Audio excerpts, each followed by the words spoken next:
Hey, salut tout le monde. J'ai vraiment à cœur de partager plus en détail mon témoignage. Je sais que je l'ai partagé beaucoup sur Facebook, sur YouTube, sur les réseaux sociaux. Mais il y a beaucoup de points sur lesquels je n'ai pas témoigné et c'est important pour moi de témoigner de ce que Dieu a fait, de ce que Dieu fait. La persévérance après ces années, le feu, le zèle, l'amour pour Dieu, c'est un témoignage en tant que tel. Un de mes pasteurs avait dit, « Ton témoignage, c'est la clé de la prison de quelqu'un. » Apocalypse 12:11 nous dit, « Ils l'ont vaincu par le sang de l'agneau et par la parole de leur témoignage. » Quand j'étais jeune, j'ai grandi dans une bonne maison avec des bonnes valeurs, avec des bonnes instructions, avec du respect, avec l'amour et avec la politesse. Mais j'étais rebelle à mes parents. J'écoutais pas mes parents. À l'école, quand j'allais à l'école, j'aimais pas l'école. J'étais vraiment influençable facilement. J'avais des troubles d'attention, des troubles de comportement. Ils m'ont prescrit du Ritalin. Je me suis fait mettre dehors de toutes les écoles. Je me suis fait expulser de toutes les écoles où j'ai été. J'étais dans des écoles spéciales aussi. J'avais commencé à faire des graffitis. Je me faisais arrêter par la police. J'allais dans des postes de police. Je faisais même des graffitis dans les postes de police. Ma mère, elle venait me chercher là-bas et elle pleurait, elle était découragée, elle ne savait pas quoi faire avec moi. Vers 17 ans, j'avais commencé à fumer. Elle m'a mis dehors parce qu'elle n'était plus capable de me supporter, elle n'était plus capable de m'endurer, j'étais trop dangereux pour elle. Donc à 17 ans, elle m'a mis dehors. Je suis resté avec des amis, j'avais commencé à venir avec des gangs, j'avais commencé à fumer du pot, j'avais commencé à prendre de la drogue dure, du speed, de l'ecstasy, de la cocaïne. Je volais pour manger. Je volais pour fumer, pour prendre de la drogue. J'ai été dans des refuges des jeunes, dans des missions comme la mission Bon Accueil. Pas longtemps après ça, j'ai réussi avec le refuge des jeunes à avoir l'aide sociale, le chèque pour l'aide sociale. J'avais aucune joie, j'avais aucune paix. J'étais raciste, je parlais mal, je sacrais à toutes les 2 secondes. J'ai commencé après ça à pouvoir m'avoir un petit appartement, à me louer une chambre. J'ai commencé à louer une chambre. J'avais commencé à travailler. J'avais commencé à travailler, mais mon linge sentait pas bon. Je fumais tout mon argent. À place d'aller laver mon linge, j'aurais fumé l'argent pour aller à la buanderie pour laver mon linge. J'aurais fumé l'argent pour manger. J'étais vraiment pris avec la dépendance. J'étais pris avec la pornographie. J'étais pris avec l'alcool aussi. J'ai réussi à m'avoir un travail après ça.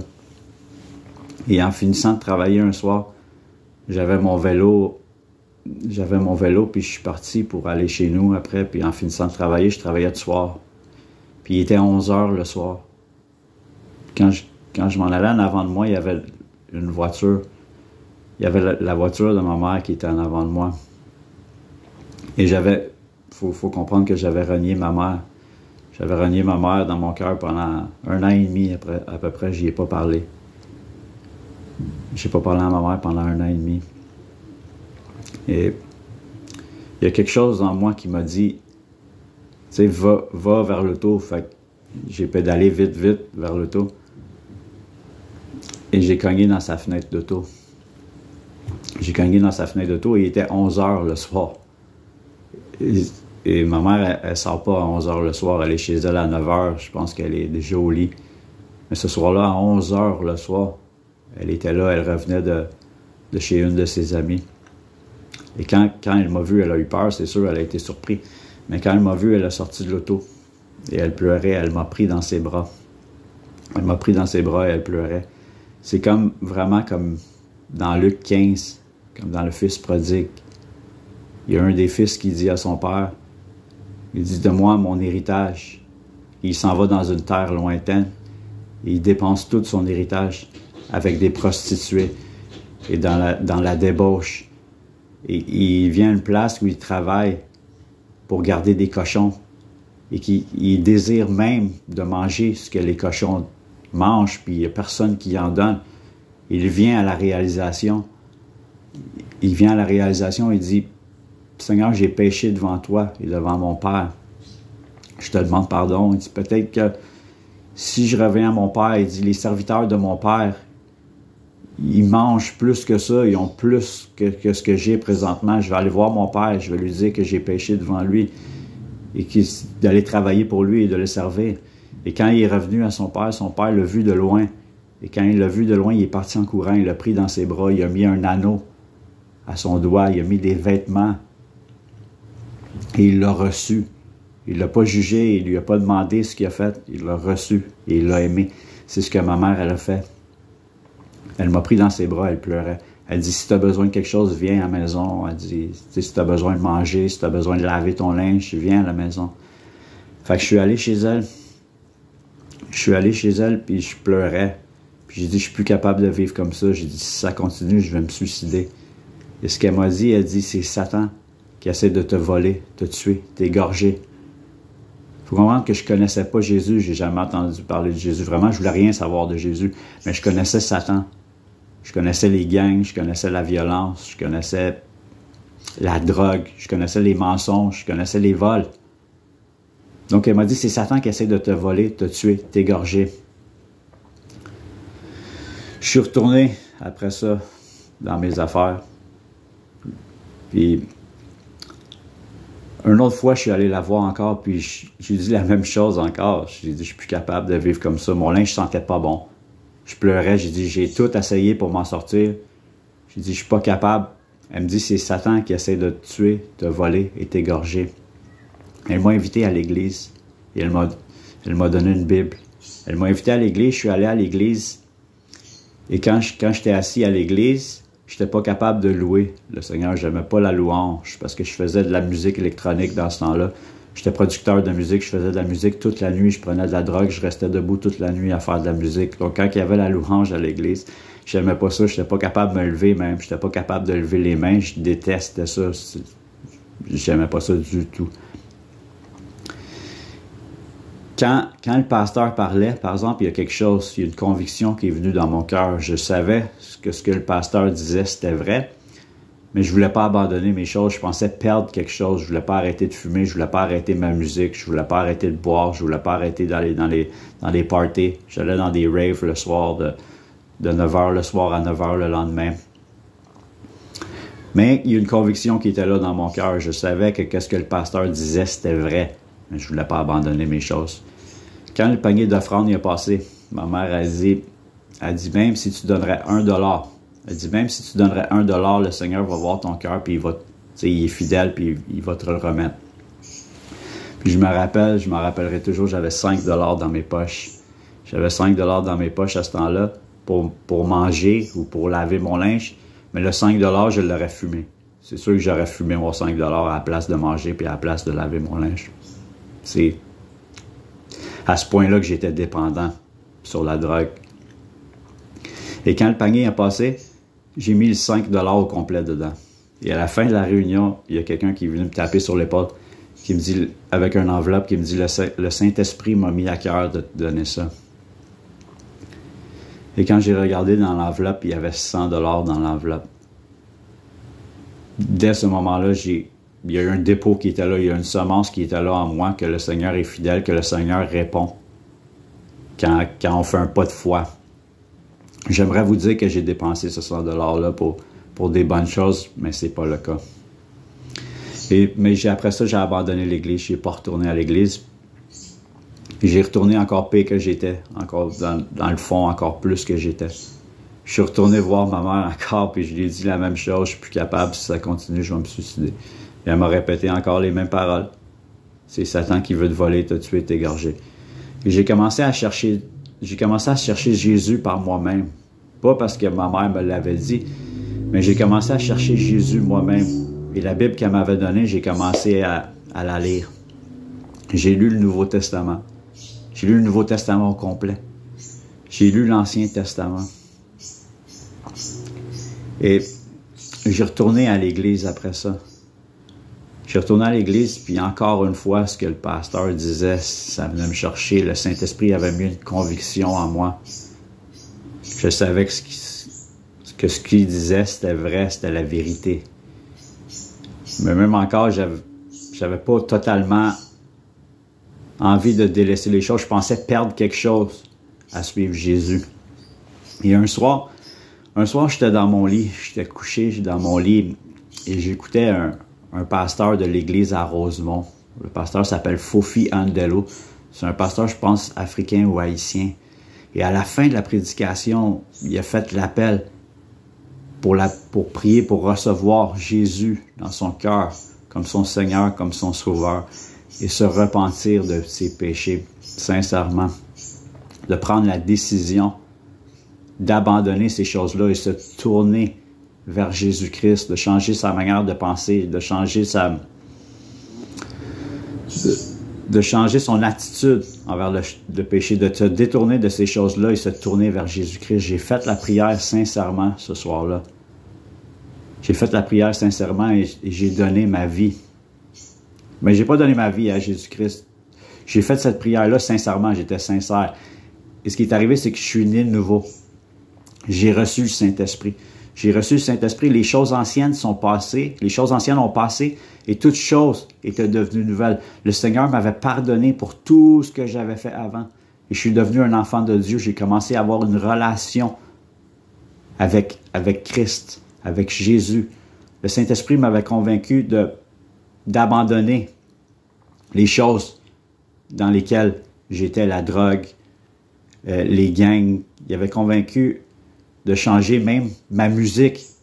Ça a venu graduellement, oui, mais il y a une conviction qui était là que c'était pas bien. Quand je fumais du pot, après ça, des fois je fumais du pot puis je lisais ma Bible, ben, je savais que c'était pas bien. J'avais une conviction de péché qui était là qu'avant j'avais pas. Avant, je faisais toutes ces affaires-là puis je savais que c'était pas bien. Quand je regardais de la pornographie puis que je faisais les choses pas correctes, je savais que c'était pas bien puis j'aimais pas ça puis j'étais pas bien avec moi-même. La communion, quand je priais avec le Seigneur, était coupée quand je faisais ces choses-là. Le Seigneur était toujours là, il m'abandonnait pas, il me délaissait pas, il était toujours en moi. Mais la communion était coupée, la proximité, l'intimité avec Dieu était pas aussi proche. Donc, je commençais à détester ça. La crainte de l'Éternel a commencé à être formée en moi, ou que je commençais à détester le péché.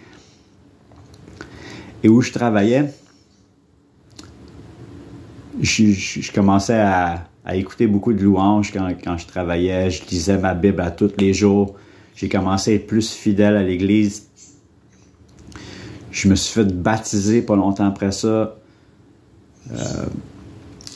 Au travail où j'étais, j'avais rencontré une femme.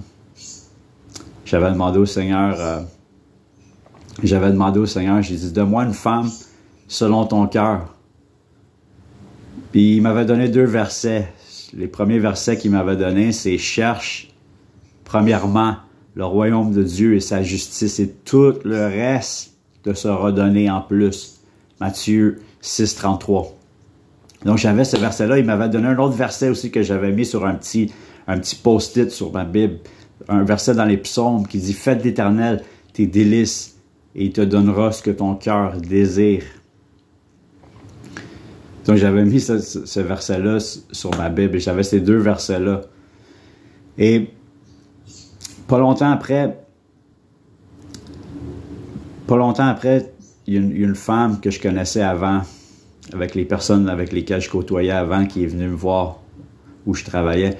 Et j'ai parlé avec elle, même j'ai témoigné du Seigneur, j'ai témoigné de qui j'étais devenu dans le Seigneur, et la transformation dans ma vie. Et elle me donne son numéro, elle me dit, si tu veux venir prendre une bière, on peut aller prendre une bière au bar. Puis quand je suis parti chez nous, même avant ça, j'avais la conviction que c'était pas la femme que le Seigneur voulait pour moi. Et j'ai prié, Seigneur, j'ai dit, je crois pas que c'est la femme que tu as, la femme selon ton cœur. J'ai dit, donne-moi une femme selon ton cœur. Et le lendemain, à mon travail, il y avait une femme avec laquelle je travaillais à mon travail. Et on parlait, on se connaissait pas, mais on avait déjà parlé, on se disait salut, puis des choses comme ça. Puis quand j'étais en train de travailler, on parlait, puis elle me dit, qu'est-ce que tu fais dans la vie à part de travailler ici? J'ai dit, mais moi, j'ai dit, je suis chrétien. J'ai dit, je viens de venir à... Je suis chrétien, puis j'ai dit, j'aimerais ça m'impliquer plus, j'aimerais ça, tu sais, servir le Seigneur, puis j'aimerais ça, tu sais, aller plus avec le Seigneur, m'impliquer plus. Et pas longtemps après, elle vient me voir avec un papier, elle me donne un papier, et le papier disait, si tu veux venir entre amis, prendre un café, ou juste parler, tu as mon numéro, tu sais, texte-moi ou appelle-moi. Et dès ce moment-là, je savais qu'il y avait une différence. Que c'était... Oui, que c'était la femme que Dieu avait pour moi. Qu'il y avait une différence. Parce que j'ai pas eu de femme pendant à peu près... Pendant 1 an et demi à peu près, j'ai pas eu de femme. Puis avant, dans mon ancienne vie, tu sais, je rencontrais des femmes, j'allais avec plusieurs femmes, puis je rencontrais des personnes, puis tu sais, j'étais dans la fornication, puis des choses comme ça. Puis, mais je savais parce que en 2 jours, j'ai prié la première fois, et le lendemain, il y a une femme qui est venue me voir, qui m'a proposé d'aller prendre une bière avec elle, puis je savais que c'était pas la femme que Dieu avait pour moi. J'ai prié encore, puis le lendemain, la femme avec laquelle je suis marié aujourd'hui, elle m'a donné son numéro et elle dit, si tu veux prendre un café entre amis. Vous voyez, il y avait une différence qui était là. Tu sais, même, il n'y a rien de mal à aller prendre une bière, mais il y a quand même une différence de m'avoir proposé d'aller prendre une bière au bar. Puis l'autre femme qui me dit, on va prendre un café, puis si tu veux juste parler entre amis, tu as mon numéro. Donc, ça a commencé comme ça. C'est comme ça vraiment que ça a commencé. Et pas longtemps après, ma mère, elle m'a emmené dans un café à Montréal. À ma fête. Je me rappellerai toujours, c'est à ma fête. C'est à peu près 1 an et demi après que j'avais dit oui à Jésus. Que je m'avais repenti de mes péchés, que j'avais accepté Jésus dans mon cœur comme mon Seigneur, mon Sauveur. Elle m'avait emmené au restaurant à Montréal sur Saint-Laurent, Sainte-Catherine. Et tout le long dans l'auto, je lui parlais du Seigneur. J'étais en feu pour le Seigneur pendant 2 heures, je pense. 2 heures et demie. On parlait du Seigneur pendant 2 heures et demie. C'est tout ce que je voulais parler. C'était ma passion. J'étais passionné pour le Seigneur. Et elle m'a emmené à un restaurant à Montréal. Un restaurant où ils font des soupes repas. C'est un restaurant vietnamien qui font des soupes repas. Où tu prépares... c'est des grosses soupes au poulet où tu prépares ta soupe avec des épices, avec des légumes. Et ma mère, elle me dit, on va préparer la soupe puis on va rendre grâce, on va prier pour la nourriture. Et j'ai senti fort dans mon esprit. Ça disait, prie, prie. Fait que quand j'ai prié pour rendre grâce à Dieu pour la nourriture, j'ai senti comme une touche sur mon épaule. Comme une touche sur mon épaule et tout à coup, d'un coup, j'ai tout engourdi. Mes mains ont commencé à tout être engourdies au complet. Mon visage a tout été engourdi au complet. C'était comme si c'était tout engourdi au complet. Mes lunettes faisaient comme ça dans mon visage. Mes yeux ont commencé à couler. Mon nez a commencé à couler. Il y avait une boîte à Kleenex. J'ai pris la boîte à Kleenex. Je me mouchais. Ça n'arrêtait pas. C'est comme des fleuves d'eau vive qui coulaient de mon sein, de mon nez. Ma mère était assise en face de moi. Il y avait un restaurant. Il y avait à peu près 100 personnes dans le restaurant. Le restaurant était plein. Et ça a duré au moins 30 secondes. Ma mère, elle me dit, tu veux-tu qu'on s'en aille? Tu veux-tu qu'on sorte? J'ai dit non. J'ai dit, je suis tellement bien. J'ai dit, je vais te le dire. Si je veux qu'on sorte, je vais te le dire. J'étais tellement bien. C'était vraiment une rencontre avec le Seigneur. C'est comme si le Seigneur m'avait touché sur l'épaule et m'avait dit, mon fils, je t'ai entendu, je suis là. Et depuis ce temps-là, j'ai jamais été le même. J'ai été transformé, j'ai été changé. Je sais aujourd'hui, je sais que Dieu est vrai, que Dieu est réel. Même s'il y aurait 1000 personnes qui riraient de moi, qui me disent, t'es fou, tu t'hallucines, tu crois dans des contes de fées. C'est pas vrai ce que tu dis. Je sais. J'ai la conviction au plus profond de moi que Dieu est vrai, que c'est Dieu qui a changé ma vie, que Dieu répond, qui entend nos prières et qui exauce nos prières aussi. On était marché après ça dans le Vieux-Port et tout le temps qu'on a marché, j'étais comme sur un nuage. J'étais touché par l'Esprit, par le Seigneur Jésus-Christ. Et depuis ce temps-là, j'ai jamais été le même. Après ça, j'ai commencé à... J'ai été encore fidèle à l'Église, j'étais encore plus fidèle à l'Église. J'avais commencé à servir à l'église. Pas longtemps après, le Seigneur m'a mis à cœur de marier ma femme. Il a commencé à me mettre à cœur de marier ma femme, que c'était la femme que le Seigneur voulait que je marie. Donc, on s'est mariés. Ça va faire 4 ans aujourd'hui qu'on est mariés et heureusement mariés. Je suis béni. Je suis un homme béni. C'est une grâce que le Seigneur a fait. La Bible dit que celui qui trouve une femme trouve le bonheur, que c'est une grâce qu'il obtient de l'Éternel. Elle dit aussi qu'on peut hériter de ses pères des maisons et des richesses, mais qu'une femme intelligente est un don de l'Éternel. Donc, je peux vous dire aujourd'hui que j'ai rencontré la femme de ma vie. Ça va faire 4 ans et c'est un don de l'Éternel. Je la considère comme un don de l'Éternel. Et je remercie Dieu qui m'a fait assez confiance pour me donner une femme selon mon cœur. Une femme qui m'aide à grandir dans les voies de Dieu, qui m'encourage dans les voies de Dieu. Aujourd'hui, j'ai une bonne job. J'ai commencé ma job comme emballeur. Je mettais des rouleaux dans des boîtes. C'est moi qui emballais. J'ai commencé là-bas en bas de l'échelle. J'emballais des rouleaux dans des boîtes. Et aujourd'hui, je suis rendu superviseur de shipping. Je suis rendu coordonnateur de shipping où je travaille présentement. Le Seigneur m'a emmené en bas de l'échelle dans ma compagnie et il m'a emmené à une position d'autorité dans le fond. Il a honoré ma fidélité à mon travail. J'ai honoré mes patrons. J'ai prié pour mes patrons. J'ai cherché premièrement le royaume de Dieu et sa justice. Et lui, il m'a fait grâce à travers ça. J'ai été fidèle à ma job. J'ai servi. Et quand il y a une opportunité, j'ai appris aussi. J'ai beaucoup étudié. J'ai médité sur mon travail. Et le Seigneur m'a ouvert des portes. Il m'a donné le respect des patrons. Il m'a donné la faveur des patrons. Il faut comprendre que j'avais pas d'études. J'avais pas les qualifications. Mais le Seigneur, il s'en fout si tu n'es pas qualifié. Le Seigneur te qualifie lui-même. C'est lui qui te donne les talents. C'est lui qui te donne les positions. C'est lui qui te donne les vraies promotions. C'est lui qui te donne les vraies promotions. Tu peux lui faire confiance. Donc aujourd'hui, j'ai un bon travail. J'ai mon permis de conduire maintenant. Vraiment, le Seigneur m'emmène de gloire en gloire et je suis reconnaissant pour ce qu'il fait avec moi. Et je sais que le Seigneur va faire des grandes choses encore. J'aimerais vous encourager, les chrétiens, les enfants de Dieu. J'aimerais vous encourager à ne pas mépriser votre témoignage. Ne méprisez pas votre témoignage. Il y a des gens qui sont dans la noirceur présentement, qui ont besoin d'entendre votre témoignage. Ne méprisez pas votre témoignage. Partagez votre témoignage. Partagez ce que le Seigneur a fait avec vous. Je suis content. Je suis béni. Le Seigneur a transformé ma vie et c'est seulement lui qui a pu faire ça. Jésus nous dit, sans moi, vous ne pouvez rien faire.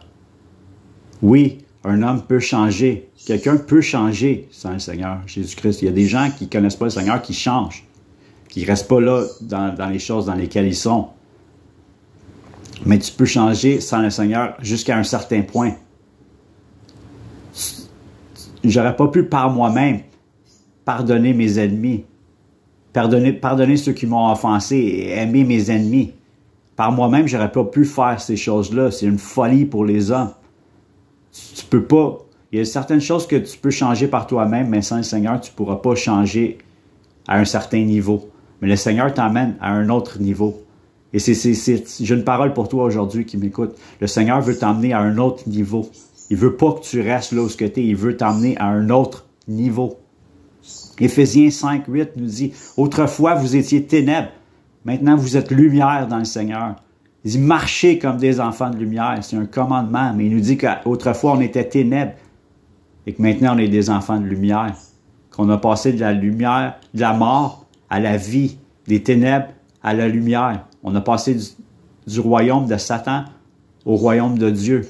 Le Seigneur veut t'utiliser aujourd'hui, toi qui écoutes ce témoignage. Le Seigneur veut t'utiliser pour libérer les captifs, pour délivrer ceux qui sont enchaînés, pour guérir les malades, pour guérir ceux qui sont opprimés. Il veut t'utiliser pour changer des vies. C'est lui qui t'a choisi, c'est lui qui t'a appelé. Je suis reconnaissant, je rends grâce à Dieu. Je crois même que dans les temps où j'étais dans mes ténèbres les plus grands, dans le temps où j'étais perdu, où j'étais dans la boue, dans toutes mes cochonneries, Jérémie 29, 11 nous dit « Car je connais les projets, les plans que j'ai formés pour toi, dit l'Éternel, projets de paix et non de malheur, afin de te donner un avenir et de l'espérance. » Même dans les temps, dans ces temps-là, que j'étais dans mes cochonneries, le Seigneur savait ce qu'il était pour faire avec moi aujourd'hui. Savait ce qu'il était pour faire avec moi aujourd'hui en 2023, qui était pour m'utiliser pour l'avancement de son royaume, qui était pour faire de moi un enfant de Dieu, un citoyen du royaume, qui était pour faire de moi un ambassadeur pour lui. Mais j'aimerais vous dire que le Seigneur vous aime, qu'il vous a toujours aimé, qu'il n'est pas fâché après vous, et que tout ce qu'il veut, c'est que vous veniez à lui humblement, que vous vous repentiez de vos péchés, que vous preniez la décision d'abandonner vos péchés, que vous confessez de votre bouche que Jésus est Seigneur, et que vous croyez dans votre cœur que Dieu l'a ressuscité des morts, et vous seriez sauvés. Faites-vous baptiser si vous n'avez pas été baptisé. Témoignez publiquement que vous voulez suivre Jésus, que vous voulez servir Jésus. C'est un témoignage public que vous faites devant les hommes et devant Dieu, de vous identifier à la mort et à la résurrection de Jésus-Christ, de mourir à votre ancienne vie et de revenir à la vie, en nouveauté de vie. Dieu vous aime, il vous a toujours aimé. Prenez cette décision aujourd'hui de vous repentir, de vous détourner de vos péchés. Par le Saint-Esprit, il va vous donner la grâce de vaincre le péché. Il va vous donner la grâce d'être affranchi par le péché, par son Saint-Esprit. Quand Dieu a demandé à Abraham d'offrir son fils Isaac, quand Abraham a amené Isaac pour le sacrifier, Isaac il a dit, il est où l'agneau, papa? Et Abraham il a dit à son fils, il dit, le Seigneur lui-même, il va pourvoir le agneau. Il va pourvoir l'agneau pour l'Holocauste. Et quand il est venu le temps à Abraham d'offrir son fils, parce que Dieu voulait voir le cœur d'Abraham si l'amour pour son fils avait pris l'amour qu'il devrait avoir pour Dieu. Quand c'est venu le temps pour offrir son fils, pour sacrifier son fils, il y a un ange qui est venu et qui a dit « Ne faites pas le mal à l'enfant », qui a laissé partir l'enfant. Dans le Nouveau Testament, il y a un homme, un prophète qui vient de Dieu, qui est envoyé de la part de Dieu, que quand il a vu Jésus venir, il dit « Voici l'agneau de Dieu qui vient, qui enlève les péchés du monde. » Le Seigneur il a pourvu l'agneau, il a pourvu le sacrifice. Dans l'Ancienne Alliance, il fallait offrir un agneau, il fallait offrir un animal pour le pardon des péchés. Dans la Nouvelle Alliance aujourd'hui, Dieu a tant aimé le monde qu'il a donné son Fils unique afin que quiconque croit en lui ne périsse point, mais qu'il ait la vie éternelle. L'agneau de Dieu qui a été offert pour tes péchés, pour mes péchés, c'est Jésus-Christ qui a pris tes péchés sur la croix afin que tu puisses être pardonné aujourd'hui, afin que tu puisses naître de nouveau, afin que tu puisses devenir un enfant de Dieu, afin que tu puisses être réconcilié avec Dieu. C'est ça la bonne nouvelle aujourd'hui, c'est que tu peux être réconcilié aujourd'hui, maintenant, et le jour du salut. Sois réconcilié avec le Seigneur aujourd'hui, je t'en supplie, donne ta vie à Jésus-Christ. Tu ne vas rien perdre à suivre Jésus. Je croyais que j'allais perdre quelque chose. J'ai rien perdu. J'ai rien perdu à suivre le Seigneur. Au contraire, j'ai gagné. Je vois tout ce que je faisais avant, tout ce que j'avais avant qui était pour moi des gains. Je les regarde, je les considère comme une perte aujourd'hui, comparé à ce que j'ai en Jésus-Christ aujourd'hui. Quand mon père est décédé, j'ai eu cet héritage comme le fils prodigue a eu. Puis je l'ai tout dépensé avec les femmes, avec la drogue, avec l'alcool. Mais le vrai héritage que j'ai aujourd'hui, c'est en Jésus-Christ. C'est un héritage qui dure pour toujours. J'ai ma bague maintenant à mon doigt que le Père m'a mis au doigt. J'ai la nouvelle robe qu'il a mis sur moi. Dieu a tout accompli pour toi. Reçois-le. Quand Jésus, avant de partir, il a dit « Tout est accompli ». Les 10 commandements, c'est la loi morale de Dieu. On a tous transgressé cette loi-là. On est tous coupables et on mérite tous l'enfer pour l'éternité. Mais Dieu, dans sa bonté, il a prouvé son amour envers nous. Lorsque nous étions encore des pécheurs, Christ a donné sa vie pour nous. Il est mort pour toi, il a porté ta dette de péché. Il est devenu malédiction pour toi afin que tu puisses devenir justice de Dieu en Jésus-Christ, afin que tu puisses être réconcilié aujourd'hui en Jésus-Christ. Tout ce que tu as à faire, c'est mettre ta foi en Jésus-Christ. Mets toute ta foi, toute ton espérance en Jésus-Christ, en ce qu'il a fait pour toi. Mets pas ta foi en tes bonnes œuvres. Tes bonnes œuvres ne peuvent pas te sauver. Tes bonnes œuvres ne peuvent pas effacer tes anciennes œuvres que tu as faites qui étaient mauvaises. Mais le sang de Jésus-Christ peut effacer tes péchés aujourd'hui. Il peut te pardonner. Demande-lui pardon de tout ton cœur. Prends la décision de te détourner de ces choses que tu as faites. Accepte-le dans ta vie comme ton Seigneur, comme ton Sauveur. Si tu confesses de ta bouche que Jésus est Seigneur et si tu crois dans ton cœur que Dieu est ressuscité des morts, tu seras sauvé. Fais-toi baptiser. Fais-toi baptiser. Suis le Seigneur. Tu ne le regretteras pas. Tu ne vas rien perdre avec le Seigneur. Tu as tout à gagner avec le Seigneur. Il veut t'emmener de gloire en gloire. Il y a des grandes choses pour toi. La vie ici sur cette terre est passagère. Tu ne vivras pas ici éternellement, mais tu peux vivre éternellement. Jésus a pourvu le moyen que tu puisses vivre éternellement, que tu puisses avoir la vie éternelle, que tu puisses être avec lui pour l'éternité. Tu peux connaître la paix, la joie aujourd'hui. Par le Saint-Esprit, c'est le royaume de Dieu. Tu peux connaître Jésus-Christ, tu peux être sauvé, avoir l'assurance de ton salut. Que s'il t'arrive quelque chose aujourd'hui, que c'est ton dernier jour, que tu vas être avec lui pour l'éternité. Tu peux être sauvé et avoir cette assurance de ton salut. La religion ne peut pas te donner l'assurance de ton salut, mais une relation vivante avec Jésus-Christ. Il veut une relation avec toi. Il t'aime, il t'a toujours aimé. Il y a des grandes choses pour toi. Fais-lui confiance, donne-lui ta vie. Repens-toi de tout ton cœur de tes péchés. Il va te fortifier dans cette repentance-là. Il va faire de toi un enfant de Dieu. Tu ne seras plus un pécheur, mais tu vas être un enfant de Dieu. Si tu fais des erreurs, ça ne fait pas de toi encore un pécheur, tu es encore un enfant de Dieu. Tout ce que tu as à faire, c'est demander pardon pour tes péchés. Il est juste et fidèle pour te pardonner. La dernière chose que tu vas vouloir faire, c'est pécher et désobéir à Dieu. Jésus dit, si vous m'aimez, vous gardez mes commandements. C'est quelque chose qui est facile, c'est pas quelque chose qui est difficile, c'est pas du légalisme. Tu vas vouloir de tout ton cœur de suivre Jésus et d'obéir à Jésus. Amasse-toi des trésors pour le ciel. Amasse-toi pas des trésors ici pour la terre, où la rouille, où les voleurs percent et dérobent, mais amasse-toi des trésors pour le ciel. Parle de Jésus.